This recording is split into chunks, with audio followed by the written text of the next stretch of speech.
I started the jet business at 55. When I was 14, my mother worked 2 jobs trying to support 4 kids. I just decided I wanted to be a pilot. I would literally work 2, 3, 4 weeks until I can actually pay for each hour of flying lesson. I went on to get my pilot's license at 17 years old, and that's how I got started. If they've got that sort of mindset, the hustler's mindset, do you think it could give the average person a leg up? Every one person I deal with, they are so driven. Nothing is going to stop them. And they work day and night to get to that point. Even the ones that are most successful and super wealthy. And you would think, hey, why are you working so hard?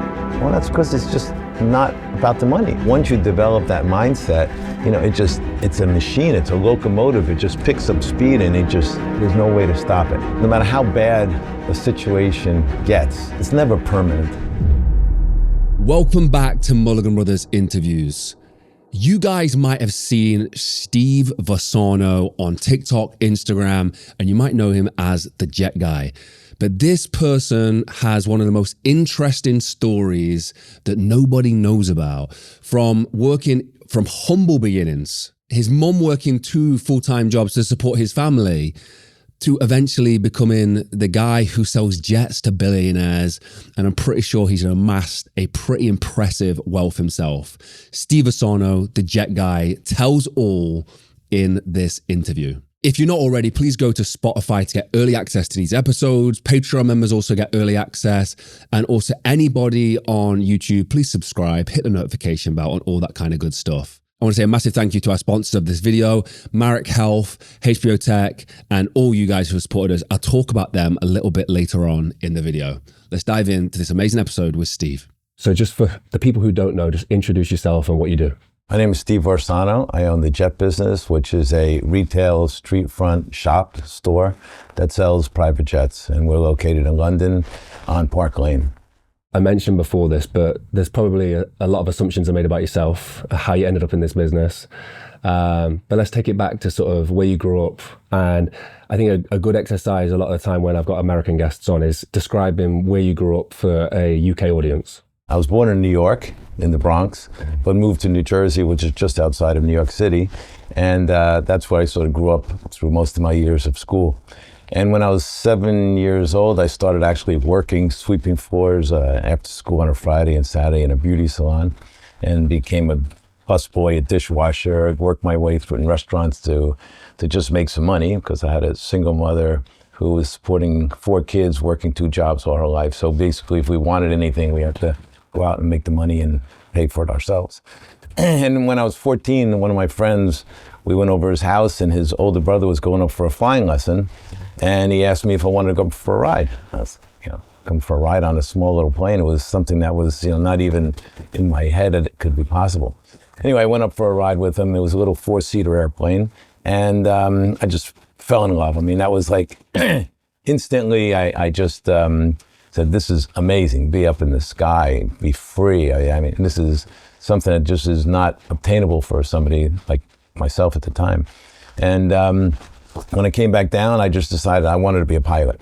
And that was actually the moment that changed my whole career path. And I would literally work 2, 3, 4 weeks in the restaurant, busting tables or dishwasher or whatever it was, until I can actually pay for each hour of flying lesson. And that's how I got started. So you knew what you wanted to do from the age of 14? It's just one of those things, it's always easy to know what you don't like.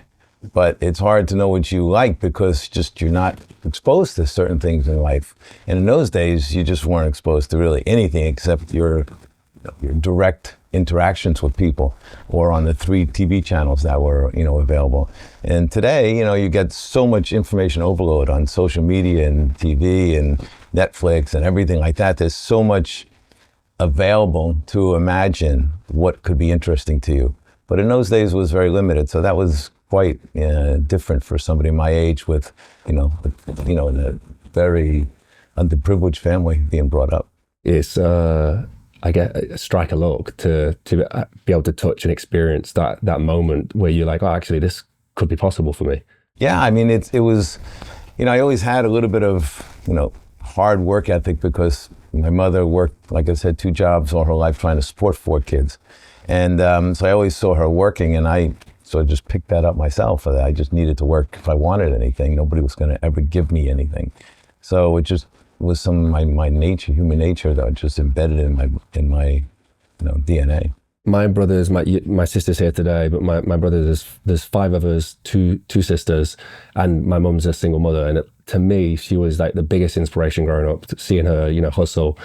I'm so seeing that, was that the inspiration behind the work ethic? Because at 7 years old, picking up jobs, that's kind of, it's an early age to start working. Yeah, I mean, it was to me. I had an older brother, which had a completely opposite mindset, working ethic than I had.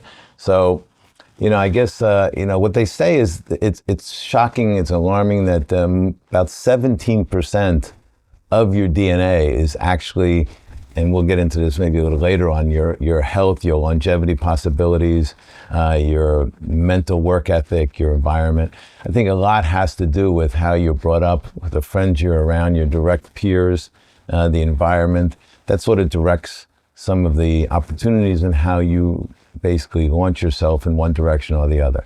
So yes, I do think my mother being a big influence of working all the time, and if I wanted anything, I had to go out and work. It was more of a necessity at the time that I had to do, but if I wanted anything, that was my only choice, and I just carried on my rest of my life. I've been working ever since. When you stepped outside of, into the Bronx or wherever it was at the time, what's it look like? What's the things that did surround you, when you say about your surroundings? Yeah, well, when I was born in the Bronx, it was a very rough neighborhood. You couldn't walk down the street without, there was gang wars. And even when I moved to New Jersey, which is only, I think, about 9 miles outside of New York City, it was a pretty rough neighborhood in those days. If you went down the wrong hallway in school, you can have really gang wars or fights with the wrong side of the people. And so it was a dangerous kind of area where we grew up, but it was also civilized. It wasn't, I'm not saying I was in the worst part of the hood, but it was definitely, you had to really look after yourself. It was not a prissy, entitled neighborhood. Does a moment stand out? You say your mum was working 2 jobs. Does a moment stand out where you remember seeing her as a kid thinking, flipping out, like, how's she doing this? Or where it was a really tough moment? Yeah, it was really, really rough to see because, we didn't really see her much. When I went to school, she was working, and then when we came home and she was working. So she would come in between jobs and try to, get food for us, prepared or anything like that. But it was in those days, there was no such thing as a woke culture. People were really roughed up. You had to really survive on your own. And today, you just can't even equate to how the world reacts today to that kind of a upbringing. Do you remember the first time flying a plane solo, like doing it yourself, like what that moment was like? Yeah, so I started learning how to fly when I was 14, but legally you cannot solo until you're 16. So when I was 16, I turned 16, I soloed.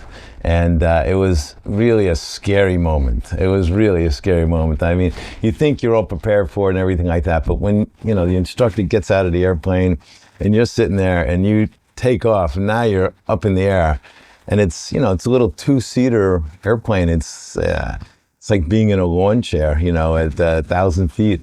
And it's pretty overwhelming. And it's even more overwhelming when you're coming down for the landing and you're talking on the radio, you're trying to navigate the airplane, you're trying to fly the airplane. There's so much going on. And in those days, it was not as electronically or computer controlled. So everything was manual. The navigation, the hand controls, the radios, everything was manual. And you really had to think like playing 2 or 3 pianos at one time. It was pretty crazy. But, you land and you're like, wow. It was such an accomplishment. You feel so good about yourself. And then from that stage, I went on to get my private pilot's license at 17 years old.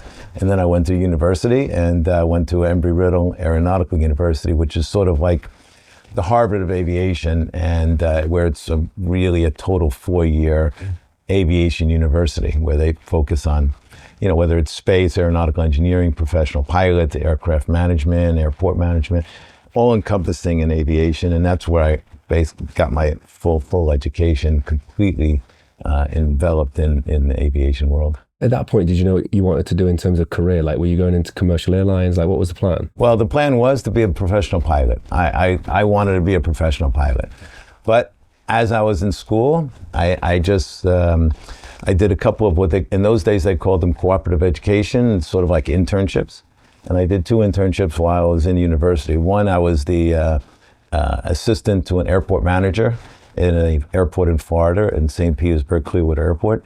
And for 8 months, I was basically right hand to the airport manager and in managing the different, what they call fixed base operators, which are the terminals for the corporate airplanes. There was a Coast Guard facility there. There was an airline that came in and out. And basically we would sort of like the landlord and running the operations. And there was a sort of a fire rescue. It was really a gigantic landlord kind of responsibility, but in the aviation world. And that exposed me to a lot more of the business side of aviation. And then after that, I went back to school, and then I did another internship with a lobbying group in Washington, D.C., which was representing all the airport managers in the United States. It was called the American Association of Airport Executives. And that exposed me to Washington, D.C. and some of the lobbying groups, which are sort of trade organizations that represent special interest groups of different industries. So now my scope really opened up, and I was exposed to so many more things than just flying. And I saw so many other opportunities, and I thought, I want to figure out how I'm in the back seat of the corporate jet, being flown around rather than the pilot. So I just thought, okay, I need to find some opportunities to, learn how I get more into the operations and some other business that allows me to be basically chauffeured around in the corporate jets as a top executive of a company. Okay, so that's what I wanted to ask you. How did that grip you, that idea of, the sort of typical success?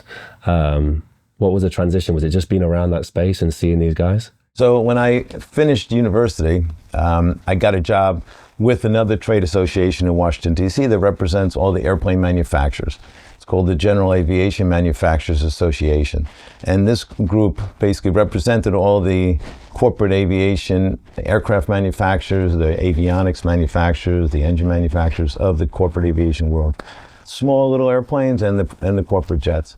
And I was running the Airport Airways Committee, which was the legislation around anything that the government was trying to vote on for or against the aviation world. And also I ran the Statistics Forecasting Committee, which was basically reporting on all of the airplanes that were being delivered by the airplane manufacturers in the United States.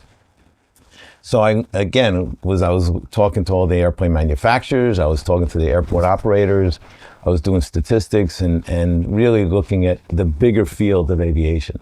But it was a great job. It was an incredible ego gratifying thing because here I was 21 years old, and I was walking around, the halls of Congress and Senate, working with senators and congressmen and their aides and, helping negotiate legislation or stop legislation from going through.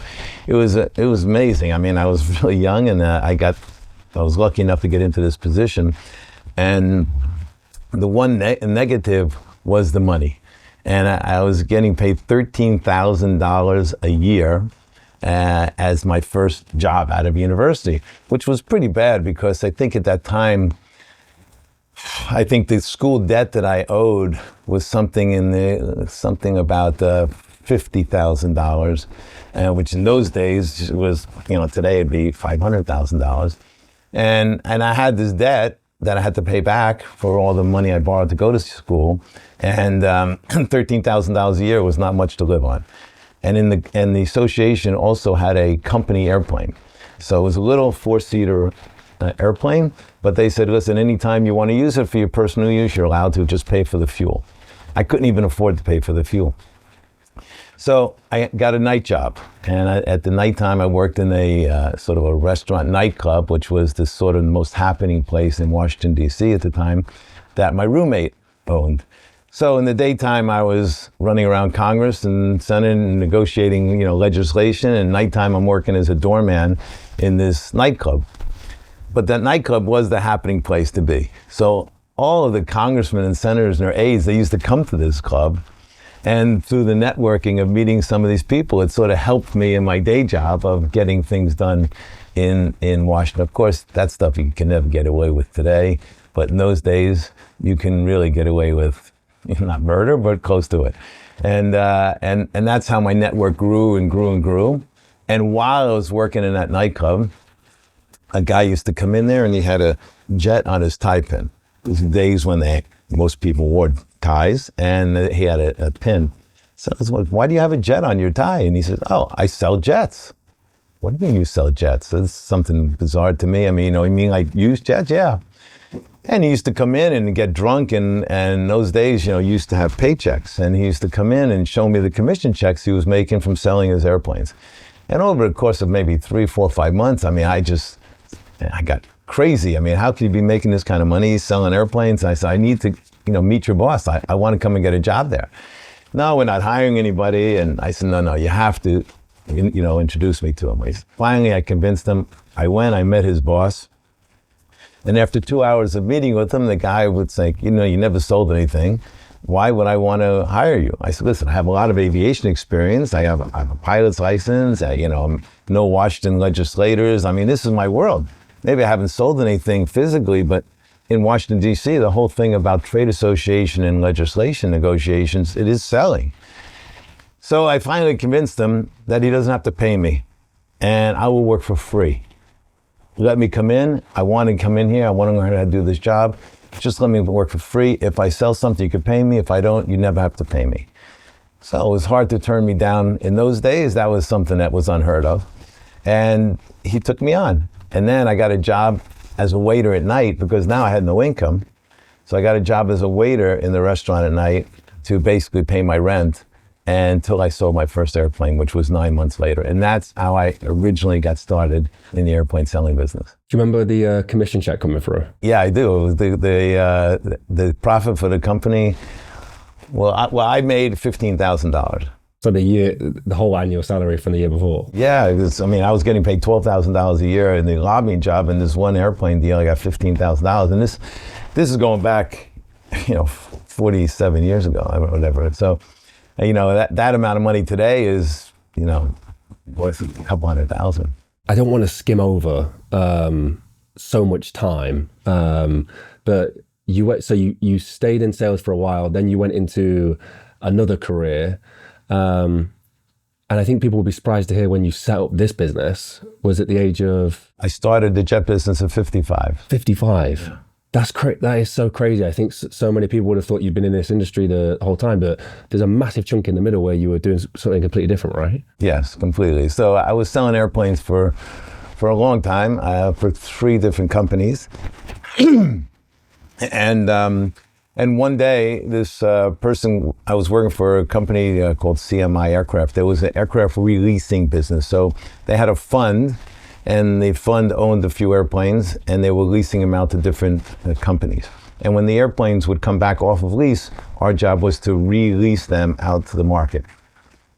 So we had one jet, it was a Lear jet, and there was a guy who called from New York, and he would call the office, I don't know, 2 times, 3 times, and my secretary at the time, she said, Steve, this guy, he said he's chairman of XYZ company, and he really wants to talk to you about this airplane. I was like, chairman of, what are you talking about? Yeah, let me have the phone. And I talked to the guy. Anyway, I flew the jet to Newark Airport to meet him. He was a guy who in those days were corporate takeover, they call them investors, raiders, activism investors, white knights. There were all kinds of names for them, but basically people who bought shares in company took over companies, mergers and acquisitions. Actually, today it's probably more like a private equity company, but in those days they called it merchant banking. And I met him, and I tried to lease him one of these jets. And after we had a conversation in Newark Airport, he came over in a helicopter from New York City, and he was flying back to New York. And I said, listen, I want to get this transaction done tonight. Can I go back to your lawyer's office and negotiate the deal? He said, yeah, sure. So I said, can I have a ride back with you in the helicopter? Yeah. So we flew back to New York, and during that ride, he actually gave me an offer to go work for him. He was in the business of making, they were the money counters for banks, And in those days, jukeboxes for music, where you literally put money in and you play music. So I think you're crazy, man. I'm selling jets. I'm not gonna go, sell these things for you. But thanks for, asking. Anyway, I went back to the lawyer's office, and it was now getting late, and we were negotiating the lease back and forth, and we couldn't get it all done. So it was now 7 o'clock at night, and I said, listen, we need to make copies of these signature pages, and then we have to get them signed.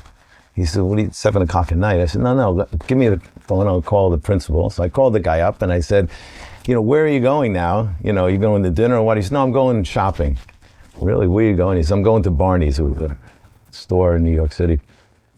I said, okay, I'll meet you there. He said, for what? I said, I need you to get this document done. So I went with the lawyer with 6 copies of the signature page of this contract, because it wasn't finished yet. And I found him in this clothing store. And every time he'd buy a tie, I bought a tie. He bought a shirt, I bought a shirt. And I followed him through the whole place. We got into his limousine. I said, I really need you to sign these pages and give them to your lawyer so we can finish the contract tonight. So he thought I was crazy. So he signed the signature page. He gave them to his lawyer. I went with the lawyer back to the office, and we stayed till midnight in the office, negotiating the rest of the lease, attached all the signature pages, and I went home. And that was the deal I did with this guy. And he was impressed of, what I did there. And we had a friendship that we basically developed. And over the next number of years, I sold him 3 jets, and we got to be more friends. And eventually I went to go work for him as his right-hand man. So that was how I basically transitioned from selling jets into the corporate mergers and acquisitions world. Just a quick message from today's sponsor. After putting my body through extreme physical and mental stress over the last few years, I realized something important. Most people don't have a health problem, they have a clarity problem. They know something feels off, but they don't have real data or real guidance. That's what Marek Health helped me with. This isn't generic healthcare. You don't get brushed off, you don't get handed vague advice, or have to wait months just to have a real conversation. You get comprehensive lab work, a dedicated health coach who actually checks in, and licensed medical providers who help you understand what's happening in your body and what your options are moving forward. Whether you're dealing with low energy, sleep issue, hormone imbalance, or you just want to perform at your very best, Marek gives you the tools and the team to make the progress. No guessing, no one-size-fits-all protocol. This is real health optimization service. And this isn't just for athletes. If you're someone who takes performance seriously, physically or mentally, this is about making informed decisions instead of hoping things sort themselves out. If you're serious about your health, the first step is simple. Get your blood work done. Head to the link in the description and use code Mulligan for an exclusive offer on your initial assessment. Stop guessing and start taking ownership of your health. Go to the link in the description for your exclusive discount and make sure you use code Mulligan. You might have noticed in the background of this interview, the HBO Tech Zugma hyperbaric chamber, the same one that we have at the Mulligan Brothers studios, because HBO Tech are one of Mulligan Brothers' best sponsors out there, and they made this episode possible. So I just want to say a massive thank you. The whole team flew in just to do this piece with us, and they hooked everything up, so they made this as smooth as possible. So if you're enjoying the episode, please go show some love to HBO Tech. If you're in the market for a hyperbaric chamber, tell them that Jordan sent you. It will absolutely change your life. Anyway, let's dive back into the episode. How important is that hustle versus the smarts? Like, obviously you went to college, like you did all this studying, all this kind of work, but like you also had this attitude about, I'm just going to get it done. How important is that versus the education? I know they probably go hand in hand, but... Well, today it's even more important than education, because the opportunities come and go, and you really have to recognize these opportunities. And it's the same thing in your business, whether it's in sales or whether it's in anything. You're always trying to network, you're trying to find opportunities, you're trying to develop your business, your lifestyle, whatever, to try to take you one step forward. And this was just an opportunity that came up. It was, I was dealing with a lot of high net worth people, CEOs, chairmen of corporations, but for some reason this one clicked. And we developed a friendship over the years. And, you really, listen, if you don't have that mindset, that curiosity mindset, that working ethic, then, it's hard to see those opportunities because you won't be looking for them and you won't be trying to take advantage of them. And I just think inherently, I just feel like I'm always looking at these opportunities and how I can, use them to benefit my life and benefit other people's lives. And that was something that happened, a domino effect that really was an opportunity that just popped up and I sort of seized it. Do you think it could give the average person a leg up? Like, somebody who maybe doesn't have the greatest start in life, doesn't have the education or the funding or people behind them. If they've got that sort of mindset, though, the hustler's mindset or whatever you want to call it, would that give them a leg up or an opportunity to be successful? Listen, I always tell people, because a lot of younger generation, they ask me, what advice can you give me? And one of the main things to do is get your ass out there. I mean, you really to just physically be out there. And most people now with the phone, they're addicted to the phone. They're just going through social media. They're going through surfing on the internet. They're this kind of stuff. And if you're not physically being out there, you can't get these interactions, you don't get these opportunities that come by you. So, and I asked them, what kind of industry are you interested in? Give me one or two industries. Is it sales? Is it research? Is it biotech? Is it watches? Is it planes? Is it cars, real estate? I don't know, whatever it is. And then you find out what seminars, what conventions are being held in that field. Go to that convention, walk around, go up to the booths, talk to people, and because that's what the people are there for. They want people to come and talk to them. You will learn, you'll educate yourself, you'll start to see, hey, is this something really interesting to me? Or, you know what, I learned enough about this isn't for me. That's a free education to go on. Okay, maybe you have to pay the admission fee, but it's the best education in the world to learn about an industry. And you never know who you're going to meet, which is going to take you one step further. So whether they call it sliding doors or the butterfly effect, there's all kinds of different terms for this thing, but the slightest difference that can happen in your life in any minute of the day, of any day of your life, can change the whole future of your life. But if you're sitting home and just on your phone or just texting people or whatever, those opportunities just don't come. And that's really the personal interaction. That's why I have a showroom here. The whole idea is how I get people in front of me or me in front of other people, because that kind of interaction with somebody face to face is it's irreplaceable. How do you know when to say no versus yes? Because if, I'm sure there's tons of successful people that you're meeting every single day, but how are you doing a vetting process? How are you going, right, this person's worth the time now? Because I guess at the start, probably best to speak to as many people as possible, but at some point there's going to be a time and a place to sort of call off those interactions. There's no question. Listen, at the beginning, you say yes to everybody, okay? And it's a learning curve. And you have to have your own inherent filtering system that you build up, that you will decide which is more important than the other. And that's what will happen. You'll build this filtering or ladder system. This is more important than this. This can help me here. This can help me there. And you start saying, okay, that one's going to be a waste of time. I don't even want to talk to that person or that field. So you start figuring out in your brain, whether you think about it or not, it happens. And you decide what you like and don't like, what kind of people you like or don't like, what kind of subjects you like or don't like. And you start basically having maybe like a pyramid where you start with liking everything because you need to absorb that knowledge. But as you learn more and more, the space gets thinner and thinner and thinner until you really laser focus on one direction. And that's the key, finding the objective and getting a path how you get to that point. If you just are at the bottom and you have 1,000 things open, you'll never hit a target because there's not a target. It's like a machine gun spray rather than a laser focused objective.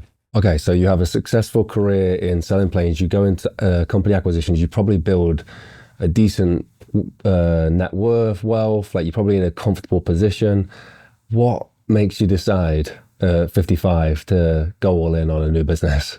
So I just got divorced and I was 55 years old and I was, okay, I wanted to get back into the aviation world because actually what happened was during my marriage, I got actually into the fast food business because my ex-father-in-law was, he had a fast food chain, and I had a lot of this corporate takeover experience from my previous line of work.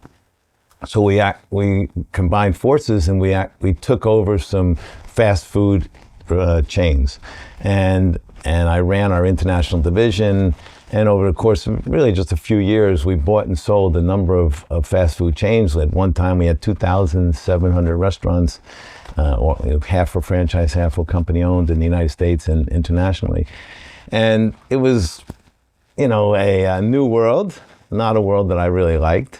But it was something that was interesting for a while, but it was not a space I was passionate about, and it wasn't about the money. It was just not about a space that interested me. So when I got divorced, I got rid of that family, I got rid of that business, and I decided I want to get back into aviation because that's really what I really loved. And what happened was, the period of time that I was out of aviation, because I was doing all the corporate takeovers for many years with this guy, and then I was married and got into the fast food business. So I was out of selling jets for a good 17, 18 years. And when I came back into the world of aviation, the whole demographic spread, the distribution of corporate aviation has changed. Because basically in the early 1990s, the world, let's say in Russia, the Cold War ended. The wall in Germany came down. All these communist countries were starting to fold, and they were turning into more, capitalist kind of markets. And some of these emerging or frontier markets, which literally didn't have food on their supermarket shelves early days, like in China or in Nigeria, India, these kind of countries, they became the newest markets that were up and coming. And they were really expanding their globalization, and whether it was in agriculture or oil and gas or technology, whatever it was, and they were starting to require people and companies to get across border. So those industries were starting to grow, and that's where the real growth was. So previously, 80% of the jets were in the United States, and 19% approximately were in Europe. And there was 1% tiny around the rest of the world. But when I came back into the industry, it was only about 55% in the United States now, and the rest of the world really was growing. So I said, wow, this is amazing. There's some real opportunity outside the United States. And I wanted to try to figure out a way how I can go and see those people. And when I was in the United States, when I saw a customer, and I told you I believed in face-to-face, I would literally fly to go see the customer if I thought they were real. But now you have China and Russia and Nigeria and India, and you can't fly to these places to see a customer for an hour. It just was not economically feasible. It wasn't logistically feasible. So I came up with this idea. I want to build something to get them to come and see me.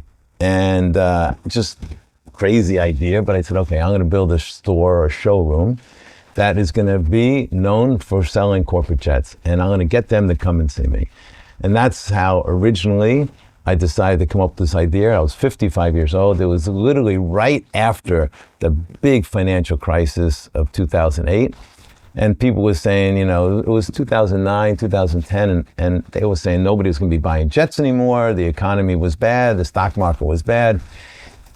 And here I am saying, yeah, I want to go open up a shop to sell jets. They said, you're a nuts. I mean, when I was asking people what they thought of the idea, they would tell me, go check into a psychiatric hospital. You basically lost it.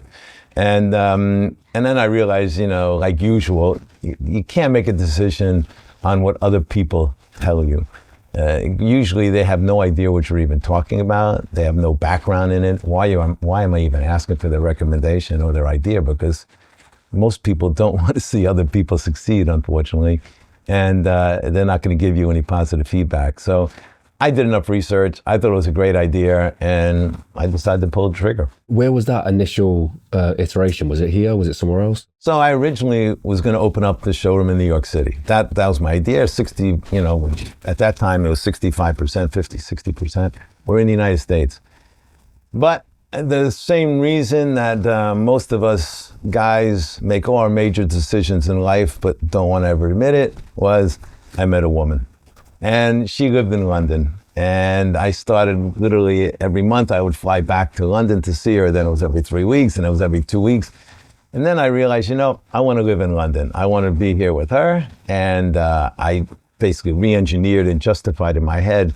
The international market is actually so underserved by our corporate brokerage business in the aviation world that I should open up the office in London and not in New York City, because that really fed and served the international market much, much better. So I convinced myself that that was the better idea, but the real reason is because the woman I wanted to be with was in London. So that's why I decided to be in London. Was it this location or? No, the location I originally got was right now where the new Peninsula Hotel is on Hyde Park Corner. So I was looking at different places, and it took me literally a year. I was designing the place, coming up with the idea, meeting with consultants, meeting with designers. If I should do it, shouldn't I do it? How much is it going to cost me? And one day I was driving around the Hyde Park Corner roundabout or circle, whatever you want to call it, and I saw this space, this window right there on the circle, and I was like, wow, that's unbelievable. And I went into the space, and they said it was available, and basically I thought right at that moment, this is ideal. I'm doing it. I'm going forward. I just said, I'm putting all my cards on the table, move. And that was literally the moment I decided to move forward. And that was 2010. So that was when I first decided to pull the trigger and just say, I'm all in. Do you feel London still has that magic about it, that as a city, like where you can have that success? There's no question London has changed a lot. And especially in the last 5-6 years since Brexit was voted on. That was, to me, a beginning of a major change for the city or for the country. And since then, they've just done so much to chase out a lot of the wealth and a lot of the corporate executives and the people who were making money being here.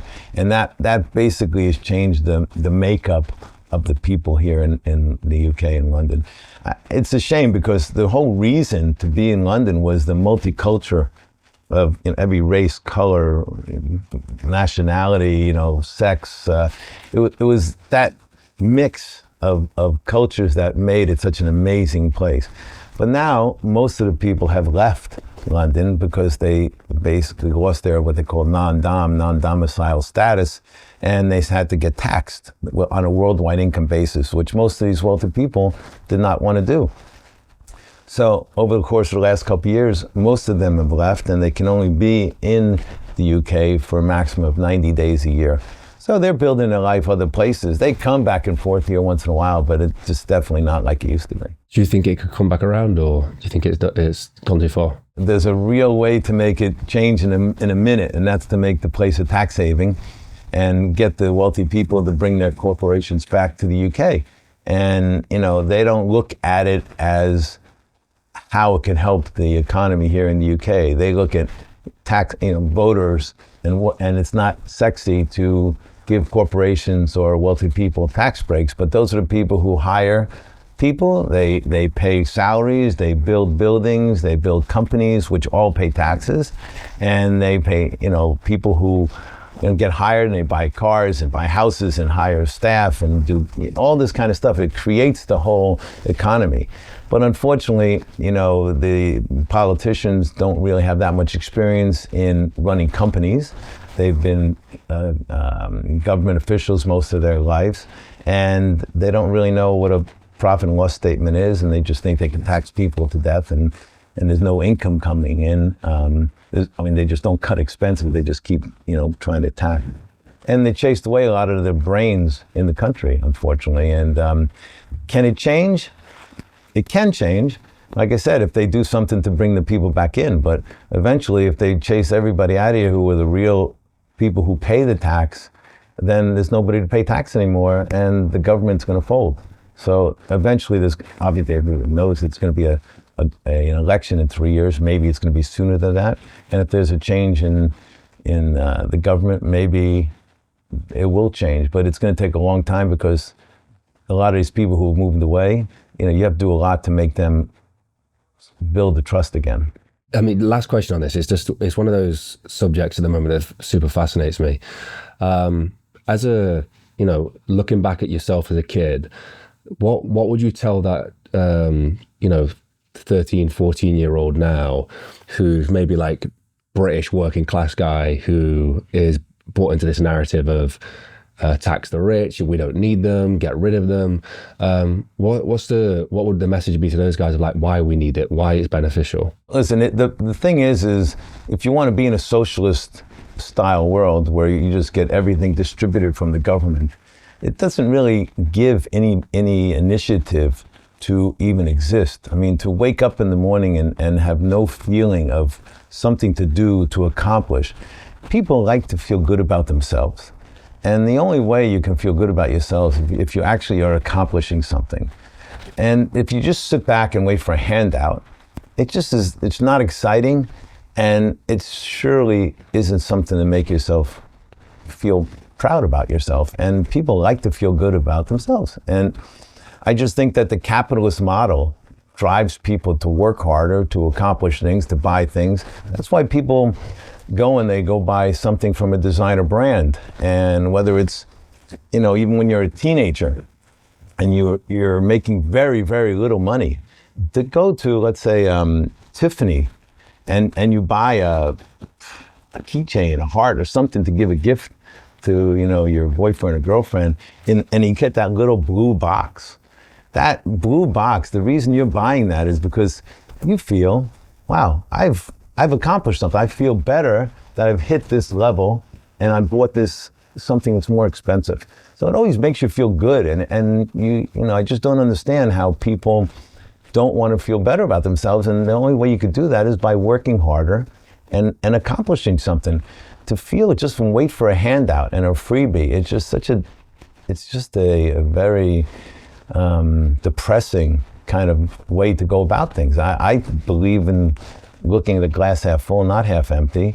And like I said, when all my childhood days, I realized nobody's going to give me anything. I had to go out and work for it. So, the mentality, if I want to make more money or I can't afford to pay the rent and the electricity and own a car, well, the answer is go get a second job, work more hours, not sit there and complain that things are more expensive, because that's not going to change. That boat left the port. So, you really have to just constantly catch up and work harder and harder and earn the money and feel good about yourself by doing that. I completely agree. I think one of my biggest frustrations right now is the way that they don't incentivize people to go out there and work hard and create jobs and create businesses, and other countries do. And it's evident why people would leave and try and set up somewhere else. You can clearly see in the university world. When you go to, there's a lot of basically right-wing university, left-wing university thinking. But when you go to these universities that are entrepreneurial focused, that have business schools, and you see what the mentality of the people, the students in those schools are, and then you go compare it to a regular liberal arts university where people just don't know what they want to do. They just went to school because that's what they're supposed to do at that age.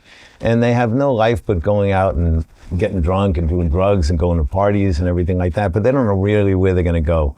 But you get somebody who's going to a specialized university, like in my case, I went to an aviation university, but people go to a business school or an entrepreneurial-led, focus school. That mindset is so different. And those people are really driven. They have this desire to do something, accomplish something, and it's just such a happier, more positive environment. And I think that's the kind of thing you need to force yourself to be in that environment of those kind of peers, because if you go the other route, those peers will bring you down. And the key is to, there's always this adage that you're the average of the 5 people you spend the most time with. So you want to be sure that you're around people who are bringing you up, that are positive, that are doing something. And you don't want to be people who are just dragging, spoiled, or just having handouts and, like I said, getting high and hanging out till 4 a.m. every day and sleep until noon. That's not a good group to be around. And it's, maybe it's not cool when you're, in your 18, 19, 20, 22, to go out and work hard, but my God, the whole rest of your life depends on that critical period. From when you're 16, 17 until you're 23, wow, that is really going to shape who you are and what your whole future is going to be. In the jet business, you're around some of the most successful people, some of the best elite thinkers, top CEOs, whatever it is. Like you really are up there. Is there something that you could draw a circle around with these guys that is common amongst that top level? Listen, every one person I deal with, they are so driven. I mean, they will walk over or step over dead bodies to get to wherever they're going. They really have a target and a focus, and they're just, nothing is going to stop them. And they work day and night to get to that point. And even when you are a super successful executive, you always have another target that you're trying to get to. So no matter how wealthy, how successful, how powerful you are in the world, there's always another level up that you're trying to get to. And it's funny, it's just every person I see, they are super busy. They constantly have 50 things going on in their life, in their businesses and things. Even the ones that are most successful and super wealthy. And you would think, man, why are you working so hard? Well, that's because it's just not about the money. I mean, at the beginning, it is maybe about the money, but now, you talk to some of these people and they're going to be giving most of their wealth away to philanthropy, to charities. And they're still working like crazy, trying to achieve and fight and argue and take over business and make more money. And all they're doing is to give it away. So, it's in your DNA that once you develop that mindset, it's a machine, it's a locomotive, it just picks up speed and there's no way to stop it. But you have to develop that mindset really in your early days, because it's really hard to change once you're later in life. I think a lot of people look at billionaires or even multimillionaires and say, oh, I'd do what they do for that amount of money, or I'd do what they do for the lifestyle. Do you think they would actually pay the price that these guys pay? No, the answer is no. So, there is so many people say, that guy's getting paid $1 million or £1 million a year. That's crazy. Why are they getting paid X times to what the average worker does? I would do that job. But nobody understands really what that job entails. Nobody at all. These people are 24/7 in the business world. Their personal life is so overlapped with their business life. Even myself. I mean, I start my day, I wake up at 6 in the morning. I'm already on the phone, text, emails with Asia, trying to catch up with what I do. The second I wake up, I get in the office. Sometimes I'm right in here at 7 in the morning to get in the hyperbaric chamber, and I'm on my emails catching up on things and waiting when people come in here in the office at 9 o'clock, and then we start the day. And I'm here until 8:30, 9 o'clock at night. And until I go out to dinner, and I'm with people every night going out to dinner, and I get home, it's 1 o'clock in the morning. I get back, I get my 5 hours, whatever, 6 hours max sleep at night, and I start the whole cycle again. To me, it's not work, even though it's all work. But in my head, it's just my DNA now. I mean, I enjoy what I do. Let's say when COVID first hit and we were locked down, and the first couple of weeks we literally would have to stay home before I started coming back to the office by myself. But I was sitting home, for the first 2 weeks saying, how could anybody retire? I was going to shoot myself. I mean, you do nothing. I mean, you literally have nobody to talk to, nobody to meet. There's no business going on. I mean, you just sit there and watch TV all the time? I mean, this is crazy, and I can't understand. Okay, you want to go play golf, you want to play tennis. Okay, I can see that for a month, 2 months, 3 months, but I mean, you can't do this every day for the rest of your life. I mean, you're going to sit in a rocking chair, your brain just dissolves into nothing, I mean, you got to keep it active. So I never intend on retiring, and the people who are running companies, most of them, if they get forced out because of age at a public company, they just want to go do something else. They're sitting on board of directors of other companies because it's just part of their mindset. And when you try to explain that to people who are on an hourly rate job, you can explain it all you want. Unless you really do it, it's hard to comprehend what it really takes to be in that mindset. We did an interview a few years back with a Dr. Gad Saad, and he said the two most important decisions in your life are the job that you choose to do and the partner you choose. And I'm just curious as to how important has it been to find somebody who is okay with your lifestyle, is okay with the fact that you sort of respects it. Like I don't know if that is the case, but like what is the situation like? And are you supported? Or are you frustrated at? What's the situation like? There is no question. Your partner that you pick in life is the most important thing you will ever do in the world. I mean, there is no question about it. They are supportive of you. They understand your work, your habits, your DNA.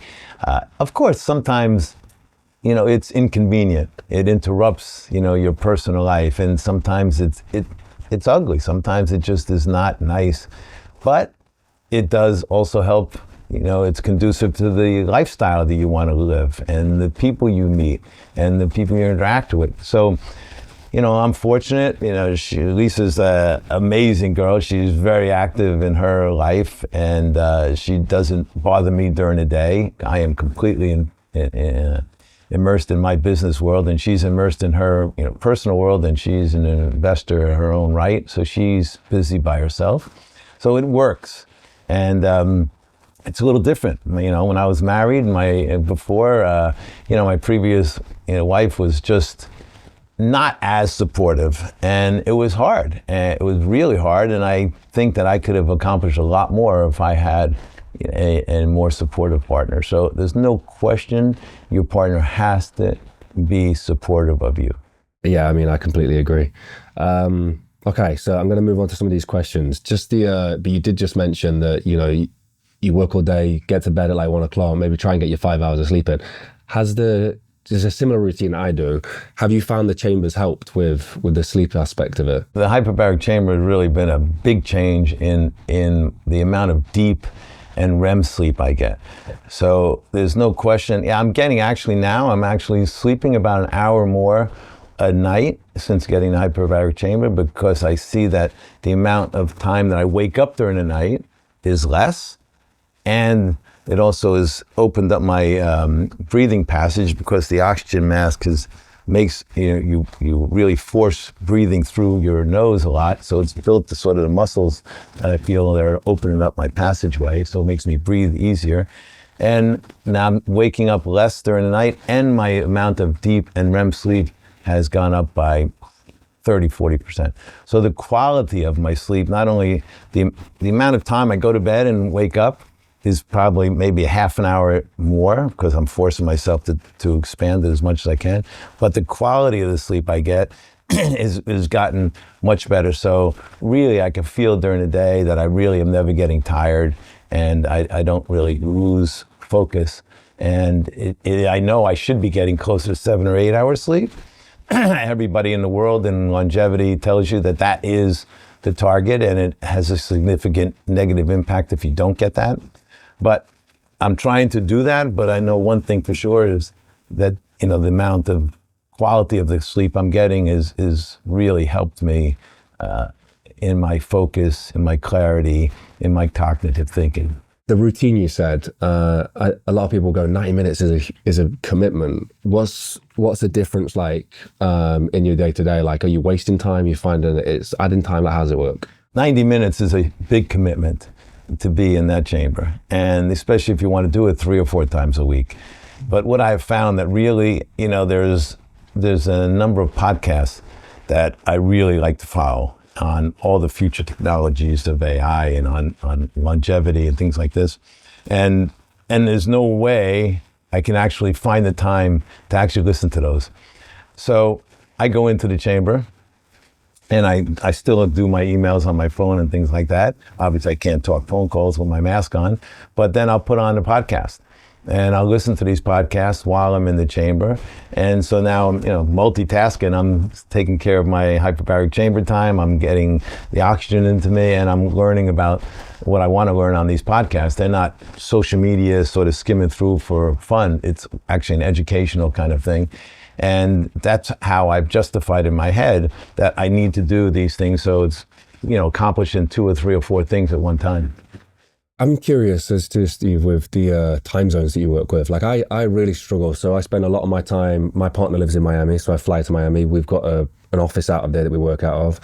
Back in the UK, then we're flying off to Europe, and we do all this kind of stuff. And that's probably the most difficult thing, I think, with my health that takes a big hit is those time zone changes. And you're probably doing that every single day. What's the secret? Time zones is a big deal, especially in my business. It is a global business. And it's really funny because the UK actually is the ideal spot to be based if you're really in a global industry. Because in the morning, basically there's 4 hours of every day where the world is shut down. And that 4 hours is different depending on where you are in the world. So here in London, it's really between midnight and 4 a.m. That's when the world is shut down, because at 4 a.m., Asia's open, and the West Coast of America is closed. So you really have those 4 hours between midnight and 4 a.m. So that's why it doesn't work being in California, because in California, the whole world is shut down, in the middle of the day in California. So here in London, I can start my morning, talk to Asia, talk to the Middle East as the day goes on, then move on to Europe, and then in the afternoon start going into the US. And so I basically cover the whole world time zone wise during the morning to the night. It works out great. Unfortunately, when you travel, that's where it really is a problem. When you're in Asia or you're in California, or even if you're in the East Coast in Miami and New York or something like that, it really kills you as far as how much sleep you get, because you still have to work that global time zone.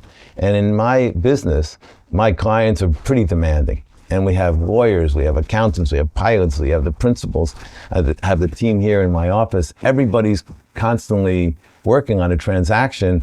So if my phone rings, I don't care what time of day or night it is, I have to answer it. Emails coming through, I have to answer it. And if I'm outside of the UK, there's no question my sleeping schedule gets disrupted. And it happens for a few days, because I'm never really any place for more than a few days. And then you just have to readjust when you come back to the UK. When I'm on an airplane, for sure, of course, when I can fly on a corporate jet, I'm flying on a corporate jet because I'm always connected there. And I probably am lucky enough there, 40% of my travel is on a corporate jet. But when I'm flying commercial and going back and forth to the United States, I absolutely have to have Wi-Fi. If I don't get Wi-Fi, I won't get on that airplane, because I can't be disconnected for 8 hours. I'll land and I'll lose business, contacts. The worst things could happen in 8 hours. The world's moving too quick. So being connected is so important to me, and then I can just monitor my business from there. But there are a lot of times when I'm traveling when I am getting 2 hours, 3 hours sleep, and I just got to deal with it. And I take some kind of, medicine to make sure that I stay awake when I have important meetings and I have a lack of sleep. When did longevity start to become like a necessity? Most of my life I've always exercised, but really in the last 15 years, I've started looking at much more of my longevity. When I hit my mid-50s, and I started working a lot more, and I started this business, and I started the time zone thing, working around the clock, I started taking more vitamins and supplements and that kind of thing. But really, then I started going to a longevity doctor, and I have a doctor here in London, Monserrani, and she, basically started doing a lot of the longevity tests. I get my blood test every 3 months, and I make sure that all my markers are exactly where they should be. And then I joined Fountain Life, which basically takes a full body scan where you look at your 3D MRI body scan, look at your brain, heart, lung, kidneys, everything is analyzed from top to bottom. It's a full day kind of analysis. And that sort of looks to see if there's any negative things that are going to happen in a very early stage. Because when you're this old, things start going wrong. And I want to prevent those things from happening. So now I've gone through taking stem cells, I'm doing peptides, I do the hyperbaric chamber, I go get my stem cells re-educated in a different process. Vitamins, supplements, I am doing so many different things. It's a whole nother full-time job. But I'm trying to do things now to make sure I am preventing any degradation of my health. And some things you would think, well, you did all this and you don't feel any different. Well, I'm glad I don't feel any different because I feel amazing. And for my age, I don't have one ache or pain in my body, and I have plenty of energy. I'm happy. I've got a great life, great relationship. I'm healthy. I mean, everything is good. And so longevity is so important to me now because since I'm having so much fun in my life, I want it to last as long as possible. So now it's, longevity is even more important. So what's the daily routine look like? Because I can see the chamber, you got a climber, we've got some equipment behind us as well in the office. So like, what does it look like? So when I start my morning, I'll do the chamber 3 or 4 times a week. Sometimes I'll come in at 7 in the morning and get it done right in the morning, or sometimes I'll do it at 6:30 after the guys leave the office. But if I come in the morning, I'll do it at 7 in the morning, 8:30, 9 o'clock, then the guys start coming in and I start working with them and getting up to date. At noon, I leave the office, I do my gym workout with my trainer, and I come back at 1:15, 1:30, I get caught up with the guys in the office, and at 2 o'clock, the East Coast of the United States opens. And that's where, boom, you get attacked with phone calls and emails, and things start going hardcore from 2 o'clock. That goes until 6 o'clock when the guys in the office are generally leaving the office, and I start catching up on some agreements and contracts, and I'm still talking to the guys in the US that I'm doing business with. And then, if I didn't do the hyperbaric in the morning, I'll come here and do it then, or I'll come and do the VersaClimber for a half an hour, 40 minutes at night. And I have a whole shower dressing area in here, so I'll just quickly change and stuff like that. I'll do some more phone calls and emails. Lisa will come pick me up around 8:30, 9 o'clock. We go to dinner, and we finish at 12 o'clock, 1 o'clock, and the cycle continues. What's the diet look like? Like you say you eat out quite a lot. Are you trying to stay healthy-ish? Like, are you that fussed about the food that you eat, or? So as far as diet, it's super important. And no matter how much you exercise, food intake and the quality of the food is super important. I get my food delivered to me here every single day to the office, my breakfast, lunch, and dinner, which has the exact right carbs, fat, protein, and calories that my trainer talks to this company that basically puts these foods together and delivers it to me here. So I eat that breakfast and lunch every single day, and at dinner, half the time I'll eat the dinner that's delivered, and then sometimes I'll go out to dinner. And when I go out, I try to eat before I go. Or if I'm out to a place and I don't want to be sort of, conspicuously not eating with them, I'll just order, plain things like a chicken or steak and vegetables, and try to get rid of the unhealthy stuff like the sweets, the salt, the pasta, that kind of stuff. So I'm very, very specific about my food intake. And after a while, you sort of know that you should slow down your intake of the food because your brain doesn't understand how much you've eaten until long after you've eaten it. So if you slow down your consumption of the food, your brain catches up and said, whoa, you're already full. You don't need to eat all that food. So I've learned to slow down and manage the quantity of food. But the food I get delivered here, it gives me the exact calories that I should have during the day. We have a super ambitious audience. I think a lot of people probably see the work that you do and aspire one day to be stood in that showroom, As a customer. As a customer, exactly that, yeah. As a customer, to be getting fitted for a jet and all that kind of stuff. Financially, what does it take to be in that position, and what kind of lifestyle would people have to lead to truly require needing a jet? But then also, the mentality side of things, like where does somebody have to be to get to that position?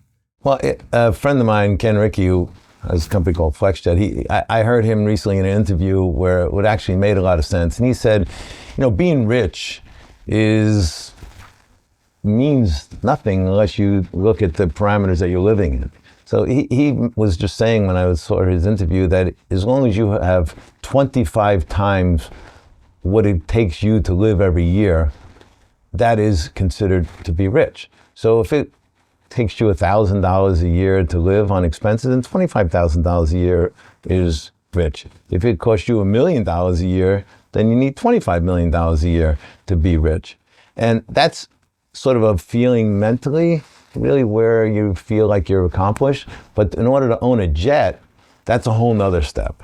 And the banks like to know that your net worth is, or your company's net worth is 5 times minimum the value of the airplane that you're looking to acquire. Now, if you're going to finance the airplane, of course, you might only put 10 or 20% down of the purchase price of the airplane, but there's an operating cost that goes with that. So most jets cost between $1 and $3 million a year to operate. And you just have to decide if in your company, if $3 million is going to negatively affect the accomplishments you need, your objectives you're trying to reach, or is that $1 or $2 or $3 million going to make the company much more in revenue, much more in profit, much more in being able to expand and see your customer base, your client base, your factories, your distributors, whatever it is around the world. And people understand that when they start flying around, and you have a corporate jet, you start doing a lot more travel than you would flying commercially, because it's so much easier. It's much more flexible, the confidentiality, the security, all those kind of things. Again, it's hard to explain. Unless you really experience it, it's hard to explain. And people always say it's the biggest luxury in the world, but the definition of luxury in our world is time, convenience. And that's the key in our industry. So I think when people feel that they have a corporate jet, it can expand their horizons, their business, and their ability to have a better quality of life at home and in work. So, being rich is, how much are you happy in home and how much are you happy in business? But to be financially able to afford an airplane, it's not how much, does $1 or $2 or $3 million a year enhance your corporate endeavors? And if the answer is yes in the slightest bit, then you have enough to do it. Thank you so much for this interview. It was absolutely fantastic.